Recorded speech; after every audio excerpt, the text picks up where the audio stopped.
Dear students, lines written in early spring എന്ന William വേർഡ്സ്വർത്തിൻ്റെ ഒരു പോയമാണ് നമ്മളിന്നിവിടെ ചർച്ച ചെയ്യുന്നത്. ഇത് പ്രകൃതിയിലെ ജീവജാലങ്ങളും പ്രകൃതിയിലെ സസ്യങ്ങളും ഒക്കെ അവർക്കൊക്കെ എത്രത്തോളം സന്തോഷമുണ്ടെന്നും മനുഷ്യരുടെ സന്തോഷം എത്രത്തോളമാണെന്നും എന്നുള്ള കാര്യങ്ങളൊക്കെയാണ് ഈ പോയത്തിലൂടെ ചർച്ച ചെയ്യുന്നത്. അപ്പോൾ നേരെ പോയത്തിലേക്ക് കിടക്കാം. ശ്രദ്ധിക്കുക. Lines written in early spring എന്നതാണ് പോയത്തിൻ്റെ പേര്. ശ്രദ്ധിക്കുക. I heard 1,000 blended notes while in a grove I sat reclined in that sweet mood when pleasant thoughts bring sad thoughts to the mind. I heard 1,000 blended notes. ഞാൻ 1,000 ശബ്ദങ്ങൾ കേട്ടു. While in a grove I sat reclined. ഞാൻ എവിടെ ഇരിക്കുമ്പോൾ? കാട്ടിൽ, മരത്തോപ്പിൽ, കുറേ മരങ്ങളുള്ളൊരു സ്ഥലത്ത്, അവിടെ ഒരു സ്ഥലത്ത് വളരെ ആശ്വാസത്തോടെ ഞാൻ ഇരിക്കുന്ന നേരത്ത്, കാട്ടിൽ ഇരിക്കുന്ന നേരത്ത്, മരങ്ങൾക്കിടയിലൊക്കെ ഇരിക്കുന്ന നേരത്ത് ഞാൻ എന്ത് കേട്ടു? ഐ ഹേർഡ്, ഞാൻ കേട്ടു. എന്ത് കേട്ടു? 1,000 ബ്ലെൻഡഡ് നോട്ട്സ്. 1,000 ശബ്ദങ്ങൾ ഞാൻ അവിടെ നിന്ന് കേട്ടു എന്ന് പറയണം, അല്ലേ? ബ്ലെൻഡഡ് നോട്ട്സ് ആണ്, ശബ്ദങ്ങളുടെ ഒരു മിശ്രിതമാണ് കേൾക്കുന്നത്, അല്ലേ? 1,000 ശബ്ദങ്ങൾ ഞാൻ എവിടെ നിന്ന് കേട്ടു? ഞാൻ ആ തോപ്പിൽ, മരത്തോപ്പിൽ ഇരിക്കുന്ന നേരത്ത് കേട്ടു എന്നാണ് പറയുന്നത്. അതാണ് ആദ്യത്തെ 2 വരി. While in a grove, grove എന്ന് പറഞ്ഞാൽ തോപ്പ്, മരത്തിൻ്റെയൊക്കെ തോപ്പിനെയാണ് ഉദ്ദേശിക്കുന്നത്. I said reclined.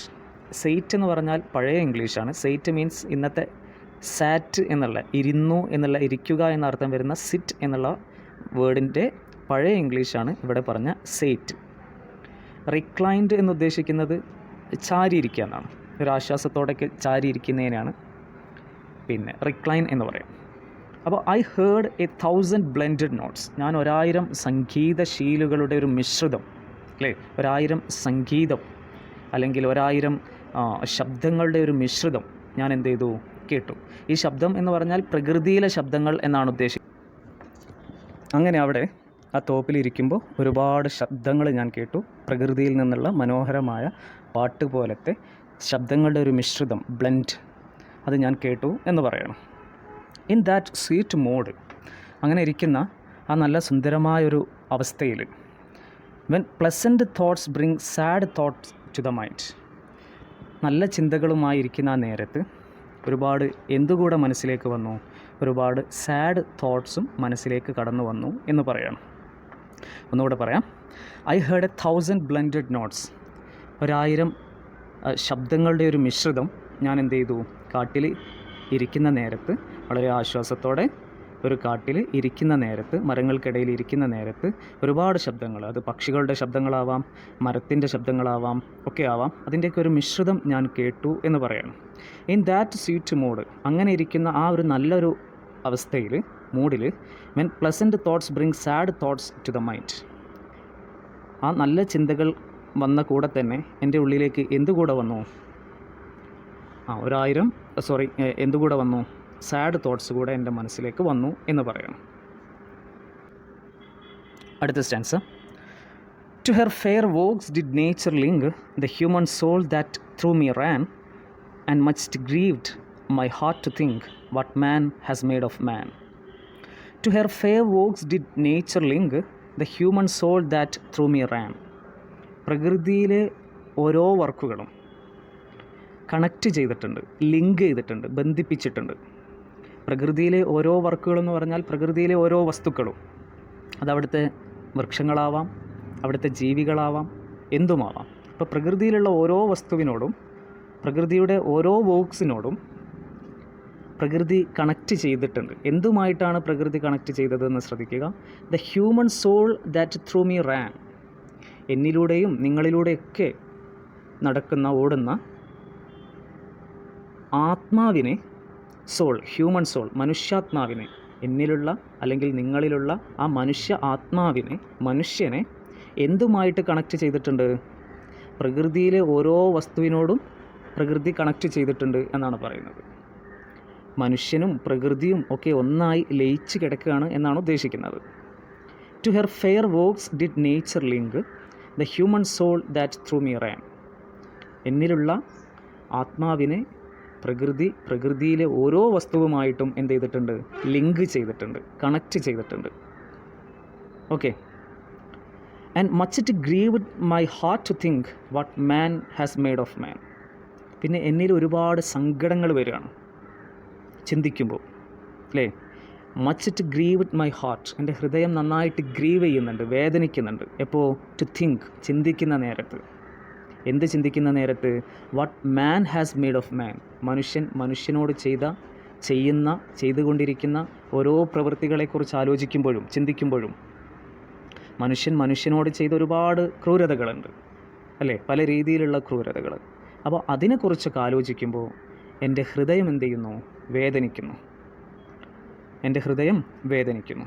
അപ്പോൾ ഇവിടെ പ്രകൃതിയുമായി ബന്ധപ്പെട്ട് കവി പറയുന്നത് എന്താണ്? നമ്മളും പ്രകൃതിയൊക്കെ ഒന്നാണ്, അല്ലേ? മനുഷ്യാത്മാവിനെ പ്രകൃതിയിലെ ഓരോ വസ്തുക്കളുമായി ലയിപ്പിച്ചിട്ടുണ്ട്, അല്ലേ? പ്രകൃതി തന്നെ ലയിപ്പിച്ചിട്ടുണ്ട്. And much it grieved my heart to think what man has made of man. അപ്പോൾ ഇവിടെ പറയുന്ന മറ്റൊരർത്ഥമുണ്ട്. പ്രകൃതിയിലെ സസ്യങ്ങളും ജന്തുക്കളൊക്കെ വളരെ സന്തോഷത്തോടെ, വളരെ ഹാപ്പിനെസ്സോടുകൂടി എന്ത് ചെയ്യുന്നു? അവർ ജീവിക്കുന്നു. അവർക്കിടയിൽ പ്രശ്നങ്ങളില്ല. പ്രകൃതിയിലെ ജീവജാലങ്ങൾക്കിടയിൽ പ്രശ്നങ്ങളില്ല, മനുഷ്യരൊഴികെ. പ്രകൃതിയിലെ സസ്യങ്ങൾക്കിടയിൽ പ്രശ്നങ്ങളില്ല, അല്ലേ? പ്രകൃതിയിൽ ഒരുപാട് തരത്തിലുള്ള വ്യത്യസ്തങ്ങളായ പതിനായിരക്കണക്കിന് ലക്ഷക്കണക്കിന് ജീവജാലങ്ങൾ, അവർക്കിടയിൽ പ്രശ്നങ്ങളില്ല. പ്രശ്നങ്ങളുള്ളത് ആർക്കിടയിൽ മാത്രമാണ്? മനുഷ്യർക്കിടയിൽ മാത്രമാണ്, അല്ലേ? മനുഷ്യരോട് തന്നെയാണ് ക്രൂരതകൾ ചെയ്യുന്നത്. അപ്പോൾ അതിനെക്കുറിച്ച് ആലോചിക്കുമ്പോൾ എന്ത് വരുന്നു? എൻ്റെ ഹൃദയം വേദനിക്കുന്നു എന്നാണ് പറയുന്നത്. സത്യത്തിൽ മനുഷ്യൻ പ്രകൃതിയുടെ ഭാഗമാണ്. ആ പ്രകൃതിയുടെ ഭാഗമായ മനുഷ്യർക്ക് മാത്രമാണ് പ്രശ്നം. ആ പ്രകൃതിയിലുള്ള മറ്റ് ജീവജാലങ്ങൾക്കും സസ്യങ്ങൾക്കൊന്നും എന്തില്ല? പ്രശ്നങ്ങളില്ല. പ്രകൃതിയുടെ ഭാഗമായ മനുഷ്യന് മാത്രമാണ് എന്തുള്ളത്? പ്രശ്നങ്ങളുള്ളത്. അത് മനുഷ്യൻ തന്നെ സൃഷ്ടിക്കുന്നതാണ്. ഒരു മനുഷ്യൻ മറ്റൊരു മനുഷ്യനോട് ചെയ്യുന്നതാണത്. അതാണ് ആ പാരഗ്രാഫ് പറയുന്നത്, ആ ഒരു 4 വരി സ്റ്റാൻസ പറയുന്നത്. ശ്രദ്ധിക്കുക. അടുത്തത്, through primrose tufts in that green bower the periwinkle trailed its wreaths, and it's my faith that every flower enjoys the air it breathes. Through primrose tufts. Primrose എന്ന് പറഞ്ഞാൽ ഒരു തരം പൂവാണ്. അപ്പോൾ ആ പ്രിംറോസ് ടഫ്റ്റ്സ് എന്ന് പറഞ്ഞാൽ പൂക്കളുടെ ഒരു കൂട്ടത്തിനെയാണ് ഉദ്ദേശിക്കുന്നത്. പ്രിംറോസ് പൂക്കളുടെ ഒരു കൂട്ടം. അതിനിടയിലൂടെ ഇൻ ദാറ്റ് ഗ്രീൻ ബവർ, ഈ പൂവ് ഉള്ളത് ഒരു വള്ളിക്കുടിലാണ്. ഇൻ ദാറ്റ് ഗ്രീൻ ബവർ, ഒരു വള്ളിക്കുടിലാണ്. ആ വള്ളിക്കുടിയിൽ വളരുന്ന പ്രിംറോസ് പൂക്കൾക്കിടയിലൂടെ the periwinkle trailed its wreath. Periwinkle ചെടിയും എന്ത് ചെയ്യുന്നുണ്ട്? വളരുന്നുണ്ട്, അല്ലേ? അപ്പം പ്രിംറോസ് പൂക്കൾ വള്ളിക്കുടിലിൽ ഉണ്ട്. അതിൻ്റെ കൂടെ തന്നെ ഏത് പൂവുമുണ്ട്? പെരിവിങ്കിൾ എന്ന് പറയുന്ന പൂവും വളരുന്നുണ്ട്. അപ്പോൾ സസ്യങ്ങൾക്കിടയിൽ അല്ലെങ്കിൽ പ്രകൃതിയിൽ ഒരുപാട് തരത്തിലുള്ള സസ്യങ്ങളും ജന്തുക്കളൊക്കെ എന്ത് ചെയ്യുന്നുണ്ട്? ഉണ്ട്, പ്രകൃതിയിലുണ്ട്. പക്ഷെ അവർക്കിടയിലൊന്നും എന്തില്ല എന്നാണ് പറയുന്നത്? പ്രശ്നങ്ങളില്ല. മനുഷ്യർക്കിടയിൽ പ്രശ്നങ്ങളുണ്ട് എന്നാണ് ഇവിടെ ഉദ്ദേശിക്കുന്നത്. Through primrose Tufts in that green bowel. Green bowel എന്ന് പറഞ്ഞാൽ വള്ളിക്കുടിയിൽ. അപ്പോൾ ഗ്രീൻ ബവറിൽ പ്രിംറോസ് ചെടി വളരുന്നുണ്ട്. അതിൻ്റെ കൂടെ തന്നെ the periwinkle trailed its wreath, periwinkle ചെടിയുണ്ട്, അത് വളരുന്നുണ്ട്, അല്ലേ? അതിനിടയിലൂടെ അതങ്ങനെ പോകുന്നുണ്ട്. അവർക്കിടയിൽ ഒരു പ്രശ്നങ്ങളുമില്ല, അല്ലേ? പലതരത്തിലുള്ള പൂക്കളാവാം, സസ്യങ്ങളാവാം, വൃക്ഷങ്ങളാവാം, പക്ഷെ അവർക്കിടയിലൊന്നും പ്രശ്നങ്ങളില്ല. And it's my faith that every flower enjoys the air it breathes, അല്ലേ? ഞാൻ വിശ്വസിക്കുന്നു, ഇറ്റ്സ് മൈ ഫെയ്ത്ത്, എൻ്റെ വിശ്വാസം എന്താണ്? That every flower enjoys the air it breathes. ഓരോ പൂവും അത് ശ്വസിക്കുന്ന ജീവവായുവിനെ എന്ത് ചെയ്യുന്നുണ്ട്? ആസ്വദിച്ചാണ് ശ്വസിക്കുന്നത്. It's my faith that every flower enjoys. ഓരോ ഫ്ലവറും, ഓരോ പൂക്കളും എൻജോയ് ചെയ്യുന്നുണ്ട്, അല്ലേ? ആസ്വദിക്കുന്നുണ്ട്. എന്താണ് ആസ്വദിക്കുന്നത്? The air it breathes. അത് അവ ശ്വസിക്കുന്ന എയറിനെ, ജീവവായുവിനെ ആസ്വദിക്കുന്നുണ്ട്. എന്ന് പറഞ്ഞാൽ എന്താ ഉദ്ദേശിക്കുന്നത്? അവർ ഓരോ നിമിഷവും ഓരോ സെക്കൻഡും അവർ ചെയ്യുന്ന ഓരോ പ്രവൃത്തിയും എന്തുമാവട്ടെ, സസ്യങ്ങളും ജന്തുക്കളും മനുഷ്യരൊഴികെയുള്ള മറ്റെല്ലാ ജന്തുക്കളും സസ്യങ്ങളും എന്ത് ചെയ്യുന്നുണ്ട്? ആസ്വദിച്ചാണ് അവരുടെ ജീവിതം മുന്നോട്ട് കൊണ്ടുപോകുന്നത്. അവർക്കിടയിൽ സന്തോഷം മാത്രമാണുള്ളത് എന്നാണ് പറയുന്നത്. ഓരോ നിമിഷവും അവർ ആസ്വദിക്കുന്നു, അവർക്കിടയിൽ സന്തോഷമുണ്ട്. എന്നാൽ മനുഷ്യർക്കിടയിൽ എന്തില്ല? അത്രത്തോളം സന്തോഷമില്ല. ആ മനുഷ്യർക്കിടയിൽ സന്തോഷം ഇല്ലാതിരിക്കാനുള്ള കാരണം മനുഷ്യർ തന്നെയാണെന്നാണ് ആര് പറയുന്നത്? കവി പറയുന്നത്, വേർഡ്സ്വർത്ത് പറയുന്നത്. The birds around me hopped and played. അടുത്ത പാരഗ്രാഫ് ശ്രദ്ധിക്കുക. The birds around me hopped and played, their thoughts I cannot measure, but the least motion in which they made it seemed a thrill of pleasure. The birds around me hopped and played. തൊട്ട് മുകളിലെ സ്റ്റാൻസയിൽ എന്താണ് പറഞ്ഞത്? സസ്യങ്ങളെക്കുറിച്ചാണ് പറയുന്നത്. ഒരു സസ്യത്തിനിടയിലൂടെ മറ്റൊരു സസ്യം വളരുന്നു, അവർക്കിടയിൽ പ്രശ്നങ്ങളില്ല എന്ന് തൊട്ട് മുകളിലത്തെ പാരഗ്രാഫ് പറഞ്ഞു, സ്റ്റാൻസ പറഞ്ഞു. ഇനി ഇതിൽ പറയുന്നത് ജന്തുക്കളെക്കുറിച്ചാണ്, പക്ഷികളെക്കുറിച്ചാണ്. The birds around me hopped and played. എനിക്ക് ചുറ്റുമുള്ള, ഞാനവിടെ ഇരിക്കുകയാണല്ലോ, ഗ്രൂപ്പിൽ ഇരിക്കുകയാണല്ലോ, എനിക്ക് ചുറ്റുമുള്ള പക്ഷികൾ എന്ത് ചെയ്യുന്നുണ്ട്? ഹോപ്ഡ്, ചാടി കളിക്കുന്നുണ്ട്, ആൻഡ് പ്ലേഡ്, അവർ കളിക്കുന്നുണ്ട് അല്ലേ, ചാടുന്നുണ്ട്, കളിക്കുന്നുണ്ട്, പല രീതിയിലുള്ള കളികളും അവർ നടത്തുന്നുണ്ട്. Their thoughts I cannot measure അല്ലേ, അവരുടെ ഉള്ളിലുള്ള ആ ചിന്തകൾ, അവരുടെ ഉള്ളിലുള്ള ആ സന്തോഷങ്ങൾ, അതൊന്നും എനിക്ക് എന്ത് ചെയ്യാൻ പറ്റുന്നില്ല? മെഷർ ചെയ്യാൻ പറ്റുന്നില്ല, എനിക്ക് അളക്കാൻ പറ്റുന്നില്ല. അത്രത്തോളം സന്തോഷം അവർക്കിടയിലുണ്ട്. But the least motion which they made it seemed a thrill of pleasure. അവരുടെ ഓരോ ചെറിയ ചലനത്തിൽ പോലും, ചലനം, ലീസ്റ്റ് മോഷൻ, അവരുടെ ഓരോ ചെറിയ ചലനത്തിൽ പോലും which they made it seemed a thrill of pleasure. അവർക്കിടയിലുള്ള ഓരോ ചെറിയ ചലനത്തിലും അവരെന്ത് കണ്ടെത്തുന്നുണ്ട്? ത്രിൽ ഓഫ് പ്ലഷർ, സന്തോഷം കണ്ടെത്തുന്നുണ്ട്. അവർക്ക് സന്തോഷമുണ്ട് അല്ലേ? മനുഷ്യരങ്ങനെയല്ല. മനുഷ്യർ ഓരോ നിമിഷവും മനുഷ്യരുടെ ദുഃഖങ്ങൾ കൂടി വരികയാണ് അല്ലേ?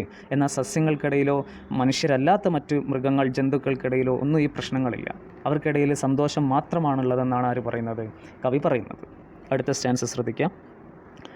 The budding twigs spread out their fan to catch the breezy air, and I must think, do all I can, that there was pleasure there.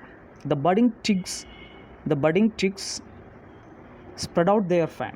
മുളച്ചു വരുന്ന ഓരോ ചില്ലകളും, ബഡിങ് ടിഗ്സ് പറഞ്ഞാൽ ഈ കൊമ്പുകൾ, ചില്ലകളാണ് ഉദ്ദേശിക്കുന്നത്. ബഡിങ് എന്ന് പറഞ്ഞാൽ മുളച്ചു വരുന്ന.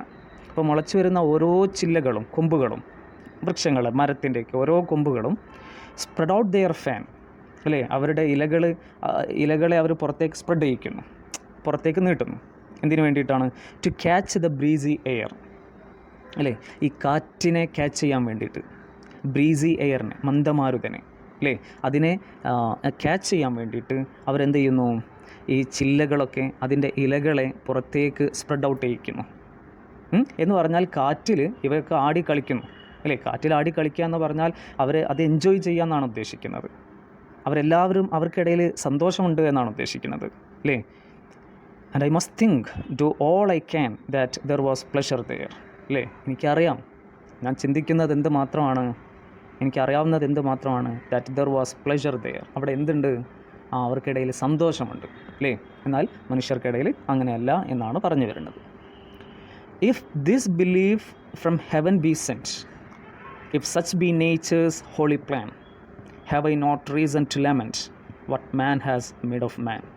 If this belief from heaven be sent, ഈ ഒരു ആശയം, മേൽ പറഞ്ഞ പ്രകൃതിയിൽ സന്തോഷമുണ്ടാവണം അല്ലേ, ജീവജാലങ്ങൾക്കിടയിൽ, സസ്യങ്ങൾക്കിടയിൽ, പ്രകൃതിയിൽ മൊത്തത്തിൽ അല്ലേ ഒക്കെ ഒരു സന്തോഷത്തിൽ അധിഷ്ഠിതമായിരിക്കണം എന്ന ആശയം സ്വർഗത്തിൽ നിന്നാണ് വന്നതെങ്കിൽ, ഹെവനിൽ നിന്നാണ് വന്നതെങ്കിൽ, ഈ such be nature's holy plan, അതാണ് പ്രകൃതിയുടെ ആ വിശുദ്ധമായ പദ്ധതിയെങ്കിൽ, ഇത് സന്തോഷം, അതാണ് പ്രകൃതിയുടെ പദ്ധതിയെങ്കിൽ, have I not reason to lament, എനിക്ക് ദുഃഖിക്കാതിരിക്കാൻ വഴിയില്ല എന്നാണ് പറയുന്നത്. എന്തിനെക്കുറിച്ച് ആലോചിക്കുമ്പോൾ? What man has made of man, മനുഷ്യനോട് ചെയ്യുന്ന പ്രവൃത്തികൾ, ക്രൂരതകളെക്കുറിച്ച് ആലോചിക്കുമ്പോൾ എനിക്ക് ദുഃഖിക്കാതിരിക്കാൻ കഴിയില്ല അല്ലേ. Have I not reason to lament, lament ചെയ്യുക പറഞ്ഞാൽ വിലപിക്കുക, സങ്കടപ്പെടുക. ഞാൻ സങ്കടപ്പെടേണ്ടേ എന്ന് ചോദിക്കുകയാണ്. Have I not reason to lament, എനിക്ക് ദുഃഖിക്കാതിരിക്കാൻ, സങ്കടപ്പെടാതിരിക്കാൻ പറ്റൂലല്ലോ എന്നാണ് പറയുന്നത്. കാരണം എന്താണ്? But man has made of മാൻ, മനുഷ്യരോട് ചെയ്യുന്ന ഓരോ പ്രവൃത്തികളെക്കുറിച്ച് ആലോചിക്കുമ്പോഴും എൻ്റെ ഉള്ളിൽ എന്തുണ്ട്? ഒരുപാട് സങ്കടങ്ങളുണ്ട് ആ സങ്കടം പുറത്തേക്ക് വരിക എന്നാണ് ഉദ്ദേശിക്കുന്നത്. മനസ്സിലായല്ലോ? ഇതാണ് പോയം. വില്യം വേർഡ്സ്വർത്ത് എന്ന റൊമാൻറ്റിക് പോയറ്റാണ് ഇത് എഴുതിയത്. മനോഹരമായ പോയമാണ്. ഇതിൽ കുറച്ച് ഫിഗർ ഓഫ് സ്പീച്ച് ഒന്ന് നമുക്ക് ചർച്ച ചെയ്യാം. ഏറ്റവും ആദ്യത്തെ വരിയിൽ ഐ ഹേർഡ് 1000 ബ്ലെൻഡഡ് നോട്ട്സ്. ഞാൻ 1000 ശബ്ദങ്ങളുടെ ഒരു മിശ്രിതം. കാട്ടിൽ ഇദ്ദേഹം ഇരിക്കുന്ന നേരത്ത്, ഗ്രോവിൽ മരത്തോപ്പിൽ ഇദ്ദേഹം ഇരിക്കുന്ന നേരത്ത് ഇദ്ദേഹം എന്ത് കേട്ടു? 1000 സംഗീതത്തിൻ്റെ അല്ലെങ്കിൽ ശബ്ദങ്ങളുടെ ഒരു ബ്ലെൻഡ് മിശ്രിതം കേട്ടു. അപ്പോൾ അവിടെ സത്യത്തിൽ ഉള്ള ഫിഗർ ഓഫ് സ്പീച്ച് ഹൈപ്പർബൊലി എന്ന ഫിഗർ ഓഫ് സ്പീച്ചാണ്. ഹൈപ്പർബൊലി എന്ന് പറഞ്ഞു കഴിഞ്ഞാൽ ഒന്ന് എന്ത് ചെയ്യാം, ഹൈപ്പർബൊലി എന്ന് പറഞ്ഞു കഴിഞ്ഞാൽ ഒന്ന് വലുതാക്കി പറയാം അല്ലേ? ഇവിടെ ആ ഒരു വരിയിൽ തന്നെ വലുതാക്കി പറഞ്ഞിട്ടുണ്ടല്ലോ. എങ്ങനെ? ചെറിയൊരു സംഭവത്തെ 1000 ബ്ലെൻഡഡ് നോട്ട്സും 1000 ശബ്ദങ്ങളൊന്നും ഒരേ സമയം ഒരു മനുഷ്യന് കേൾക്കാൻ കഴിയില്ല അല്ലേ? ശബ്ദങ്ങൾ കേൾക്കും, പക്ഷേ 1000 ശബ്ദങ്ങൾ ഒന്നും കേൾക്കാൻ കഴിയില്ല. അത് ഒന്ന് വലുതാക്കി പറയുന്ന സംഭവമാണത്. അങ്ങനെ വലുതാക്കി പറയുന്ന ഒരു ചെറിയ സംഭവത്തെ വലുതാക്കി പറയുന്നതിനാണ് ഹൈപ്പർബൊലി എന്ന് പറയാം. ഓക്കെ, അപ്പോൾ അത് അവിടുത്തെ ഹൈപ്പർബൊലിയാണ്. ഫസ്റ്റ് വരിയിലെ ഫിഗർ ഓഫ് സ്പീച്ചാണ്, പോയറ്റിക് ഡിവൈസാണ് ഏത്? ഹൈപ്പർബൊലി. ഐ ഹേർഡ് 1000 ബ്ലെൻഡഡ് നോട്ട്സ് ആണ് ഹൈപ്പർബൊലി ചോദിക്കുകയാണെങ്കിൽ ആ ഒരു ലൈനാണ് നിങ്ങൾ എഴുതേണ്ടത്. രണ്ടാമത്തേത് അവിടുത്തെ പേഴ്സോണിഫിക്കേഷനാണ്. പേഴ്സോണിഫിക്കേഷൻ സെക്കൻഡ് സ്റ്റാൻസയിലെ ആദ്യത്തെ വരി ഒന്ന് ശ്രദ്ധിക്കുക. To her fair works did nature link. ആ ഒരു വരിയാണ് അവിടുത്തെ പേഴ്സോണിഫിക്കേഷൻ എന്ന് പറയുന്നത്. പേഴ്സോണിഫിക്കേഷൻ എന്ന് പറഞ്ഞാൽ മനുഷ്യരല്ലാത്ത ജീവജാലങ്ങൾക്കോ വസ്തുക്കൾക്കോ മനുഷ്യ ഗുണം കൊടുത്തുകൊണ്ട് പറയാം അല്ലേ? ഇവിടെ ഹെർ എന്നുള്ള വേർഡ് ഉപയോഗിച്ച് കണ്ടില്ലേ? അപ്പം അതിനാണ് പേഴ്സോണിഫിക്കേഷൻ എന്ന് പറയാം. അപ്പോൾ പേഴ്സോണിഫിക്കേഷൻ ചോദിക്കുകയാണെങ്കിൽ നിങ്ങൾ എഴുതേണ്ടത് to her fair works did nature link എന്നുള്ളതാണ്. പിന്നെ പോയത്തിൽ ഒരുപാട് അലിട്രേഷൻസ് ഉണ്ട്. അലിട്രേഷൻസ് എന്താണെന്നുള്ളത് നമ്മൾ പിന്നെ പറയും. പക്ഷേ ഇവിടെ വന്ന അലിട്രേഷൻസ് ഒന്ന് ശ്രദ്ധിക്കാം. ഈ സെക്കൻഡ് സ്റ്റാൻസയിലെ അവസാനത്തെ വരി ഒന്ന് ശ്രദ്ധിക്കുക. What man has made of മാൻ. ഒരു വരിയിൽ നിങ്ങൾ ശ്രദ്ധിച്ചിട്ടുണ്ടായിരിക്കും, ശബ്ദം 3 തവണ ആവർത്തിച്ചത് കണ്ടാവും. എം എന്നുള്ള ലെറ്റർ 3 തവണ ആവർത്തിച്ച് മാൻ, മെയ്ഡ്, മാൻ. അപ്പോൾ ഇതിനെയാണ് എന്ത് പറയുന്നത്? അലിട്രേഷൻ എന്ന് പറയാം. ഇതാണ് ഇതിലെ അലിട്രേഷൻസ്. വേറെയും അലിട്രേഷൻസ് ഉണ്ട്, നിങ്ങൾ സ്വയം കണ്ടെത്താൻ ശ്രമിക്കുക. പിന്നെ പോയത്തിൽ ഉപയോഗിച്ചിരിക്കുന്ന റൈമിംഗ് വേർഡ്സ് ശ്രദ്ധിക്കുക. Notes, thoughts. ഫസ്റ്റ് സ്റ്റാൻസ് ആണെങ്കിൽ നോട്ട്സ്, തോട്ട്സ്. റിക്ലൈൻഡ് മൈൻഡ് ആണ് അവിടുത്തെ റൈമിംഗ് വേർഡ്സ്. അതിൻ്റെ റൈമിംഗ് സ്കീം അപ്പോൾ എന്തായിരിക്കും? എ ബി ആയിരിക്കും. ഓക്കെ, ഇതെങ്ങനെയാണ് ചെയ്യുക എന്നുള്ള കാര്യം നമ്മൾ പിന്നെ വിശദമായിട്ട് ചർച്ച ചെയ്യും ഇന്നൊരു ക്ലാസ്സിൽ. അപ്പോൾ നോട്ട്സ്, റിക്ലൈൻഡ്, തോട്ട്സ്, മൈൻഡ് എന്നുള്ള വേർഡ്സാണ് ഇവിടെ അവസാനിക്കുന്നത് ഈ 4 വരിയിലും.